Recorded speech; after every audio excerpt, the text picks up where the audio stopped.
artificial, pela tese do direito da personalidade, estão agredindo esse direito da personalidade, de conhecimento da origem genética. Isso tem problemas seríssimos, a possibilidade de incesto, que eu não falei, mas é muito sério, esses pais que escondem esse tipo de reprodução. Então, concluindo, nós estamos nessa posição. E nisso, o artigo 48 da nova lei de adoção é fundamental. Muito obrigada. Olha, observação. Olhem, e só um minuto. Eu fiz uma análise matemática muito simples. Na cidade de São Paulo, podem existir 45 relações incestuosas com uma única doação de esperma.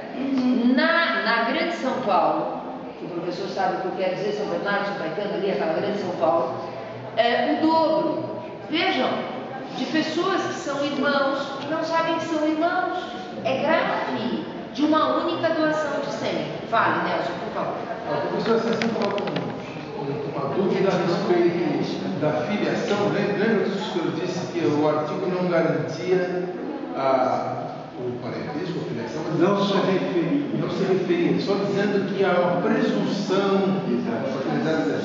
Mas eu gostaria que nós meditássemos um pouco no 1593, que é um artigo muito simples, mas muito esquecido, que passa a ser o lado do 1593 do Código Civil Brasileiro. Diz assim: o parentesco, aí sim, é natural ou civil, conforme resulte de consanguinidade, natural, biológico, ou de outra origem.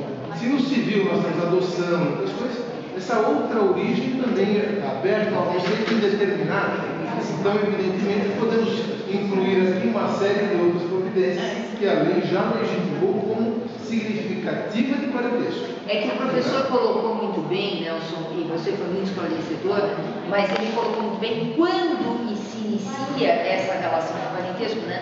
Ou seja, ligando com a questão dos embriões, não é isso, professor? Que os embriões excedentários, se eles podem ser descartados ou não, né, por iniciativa passada no prazo.